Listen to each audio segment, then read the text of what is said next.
Hello friends, आपका मेरी video में फिर से स्वागत है। इस वीडियो में हम बात करेंगे रिएक्ट के अंदर जो रेंडरिंग प्रोसेस होती है वो क्या होती है, क्यों की जाती है और कैसे की जाती है, उसके बारे में बात करेंगे। हमने लास्ट टाइम देखा था कि इस फाइल के अंदर एक फंक्शन है यहाँ पे रेंडर। ये रेंडर जो है इस रूट एलिमेंट के अंदर टाइम टू टाइम जब भी हम चाहेंगे आगे, जब हम क्लिक करते हैं, जब हम कुछ चीज़ परफॉर्म करते हैं, तो वो इस ऐप कंपोनेंट के अंदर सब चीज़ें ला ला के डालता रहता है और इस रूट के अंदर प्रोवाइड करता रहता है। तो कुल मिला के जो प्रोसेस होती है रेंडरिंग, वही रिस्पॉन्सिबल होती है जो हमारा कंटेंट जो है वो ब्राउजर पे चला जाता है। अभी जो रेंडर फंक्शन है ये रेंडरिंग क्यों कर रहा है और ये कैसे इसको अचीव करता है, उसके लिए एक डायग्राम हम देखते हैं। यहाँ पे इसे समझना पड़ेगा। ये जो रिएक्ट होती है हमारी, उसके पास एक वर्चुअल डॉम होता है। ध्यान से सुन लीजिएगा, जो रिएक्ट होती है उसके पास एक वर्चुअल डॉम होता है। अब ये डॉम क्या चीज होती है पहले ये समझ लेते हैं। डॉक्यूमेंट ऑब्जेक्ट मॉडल हम इसको बोलते हैं। जब आप HTML में काम करते हैं तो HTML का एक डॉक्यूमेंट ऑब्जेक्ट मॉडल होता है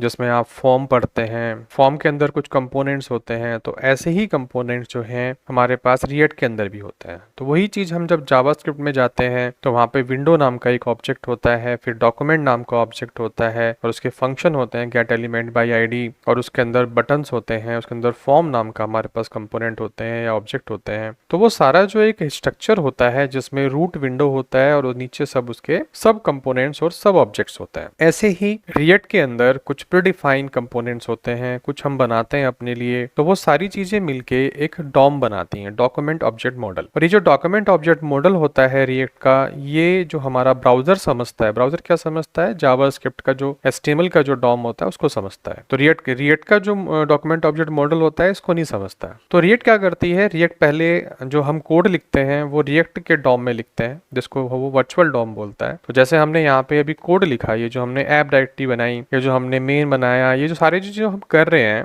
ये सब चीजें ब्राउजर नहीं समझता। ब्राउजर समझता है सिर्फ HTML और जावास्क्रिप्ट को, ये ध्यान रखिएगा। तो जो रिएक्ट है वो एक ऐसी लाइब्रेरी है जो अपने कंपोनेंट को रेंडर कराती है। वो कहती है जी हम इसे रेंडर कहते हैं। मतलब क्या कराती है, वो इस कंपोनेंट को इस कंपोनेंट से मैप कराती है। यानी कि यहाँ पे जो रूट कंपोनेंट है वो विंडो के कंपोनेंट से मैप कर जाएगा। यहाँ पे जो फॉर्म कंपोनेंट है वो फॉर्म से कंपोनेंट को मैप कर जाएगा। यहाँ पे जो बटन है वो बटन से मैप कर जाएगा। यहाँ पे जो डिव है वो डिव से मैप कर जाएगा। मतलब यहाँ पे अगर कोई एक्स्ट्रा कंपोनेंट है तो उसके कोरोस्पोंडिंग वो उसको डिव में ले जाएगा। जैसे अभी हमने देखा था कि अगर हम यहाँ पे देखें ऐप के अंदर, तो यहाँ पे मैंने डिव लगाया हुआ है तो डिव तो आराम से मैच कर जाएगा। लेकिन ये जो मेन है इसके अंदर रिएक्ट डॉट स्ट्रिक्ट मोड लगा हुआ है, तो ये भी डिव की तरह ही है। तो इसको मैप करने के लिए वो HTML में कोई कंपोनेंट उसने बनाया होगा, मोस्टली डिव ही बनाते हैं, तो वो डिव को बना दिया होगा। या HTML5 के अंदर सेक्शंस होते हैं, ठीक है ना, उसमें कुछ कर दिया होगा। अब ये पीछे सब हिडन है, लेकिन इस प्रोसेस को बोलते क्या है, इसको बोलते हैं रेंडरिंग। रेंडरिंग मतलब यहाँ से जो कंपोनेंट बना है उस कंपोनेंट को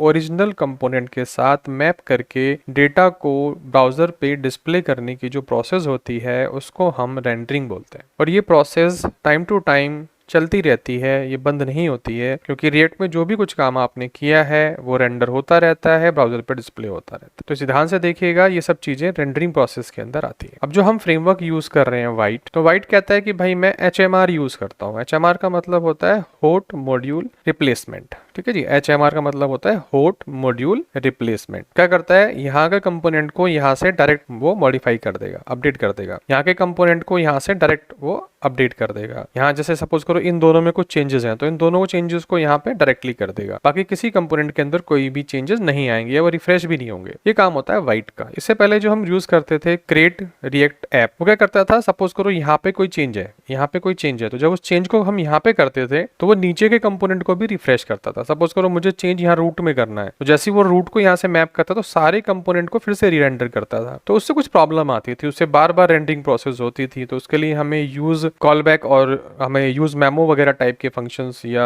हुक्स वगैरह यूज करने पड़ते थे। लेकिन वाइट के अंदर ऐसा नहीं है। वाइट में क्या है कि अगर आपको इसको रिप्लेस करना है टॉप में, तो वो इसी को रिप्लेस करेगा, बाकी सब चीजों को रेंडर नहीं करेगा। मतलब ये कंपोनेंट टू कंपोनेंट ही रेंडर करता है, ये नीचे वाले हिरारिकल वाले जो कंपोनेंट्स होते हैं उसको रेंडर नहीं करता है। तो ये वाइट की फैसिलिटी है, इसलिए वाइट को आगे कर दिया गया और क्रिएट रिएक्ट ऐप जो है उसको बंद कर दिया गया। ऑफिशियली क्रिएट रिएक्ट ऐप अब हम यूज नहीं करते। मेरी पुरानी वीडियोस में हमने क्रिएट रिएक्ट ऐप ही यूज किया हुआ है, लेकिन अब हम मोस्टली वाइट को यूज करते हैं, क्योंकि वाइट जो है HMR यूज करता है, होस्ट मॉड्यूल रिप्लेसमेंट प्रोसेस, जो बहुत फास्ट होती है as compare to create react app के कोरस्पॉन्डिंग। तो अब समझ गए होंगे कि रिएक्ट अपना काम जो है वो वर्चुअल डॉम में करता है, लेकिन वर्चुअल डॉम को हमारा ब्राउजर नहीं समझता है। इसलिए इस सब को मैपिंग करने के लिए हम जो प्रोसेस परफॉर्म करते हैं उसको रेंडरिंग कहते हैं। तो मैं इसको बंद कर रहा हूँ। तो ये जो फंक्शन होता है इसी का काम है, जो रिएक्ट इस फंक्शन की मदद से अपने डॉम को, जो हमारा ब्राउजर के अंदर जो यहाँ पे डॉम है, जो ये मैंने लिखा है, इसको समझ रहा है। तो इस प्रोसेस को रेंडरिंग करके ही लाया गया है, ध्यान रखिएगा। और इस प्रोसेस को रेंडरिंग करने के लिए जो मदद किया जाता है वो मदद होती है JSX और JSX एक्सप्रेशन की मदद से। अब ये क्या भला होती है ये अगली वीडियो में देखेंगे। मैंने पहले भी समझाया था पिछली वीडियो में कि ये जो कोड हम लिख रहे हैं ये कोड HTML नहीं है, ये JSX है। अब ये कैसे लिखा जा रहा है, क्यों लिखा जा रहा है, भाई इसकी जगह क्या कर सकते हैं, वो सब चीजें अगली वीडियो में देखेंगे, जहाँ पे हम JSX और JSX एक्सप्रेशंस के बारे में जानेंगे। और उसी के बारे में कुछ वीडियोस होंगी आगे। जो रेंडर प्रोसेस है उसी के बारे में, जो रेंडरिंग मैंने बताई है, इसका प्रैक्टिकल डेमोन्स्ट्रेशन अभी नेक्स्ट वीडियोस में होगा। 3-4 वीडियोस आएंगी जिसमें JSX को यूज किया जाएगा, क्योंकि रेंडरिंग जो है वो JSX की मदद से ही की जाएगी। और उसमें क्या क्या चेंजेस होते हैं, कैसे कर सकते हैं, एक वेरिएबल को कैसे रेंडर कर सकते हैं, एक एरे को कैसे कर सकते हैं, ऑब्जेक्ट को कैसे कर सकते हैं, ये सब चीजें समझेंगे तभी हमें समझ में आएगा कि रिएक्ट में काम कैसे होता है। जब फंडामेंटल चीजें क्लियर हो जाएंगी उसके बाद फिर हम अपनी आगे जो एप्लीकेशंस हैं उनको बिल्ड करेंगे। तो इस वीडियो में इतना ही। अगर आपको वीडियो अच्छी लगी हो तो लाइक कर दीजिएगा, चैनल को सब्सक्राइब कर लीजिएगा, दोस्तों को शेयर कर दीजिएगा। और इस वीडियो को देखने के लिए धन्यवाद।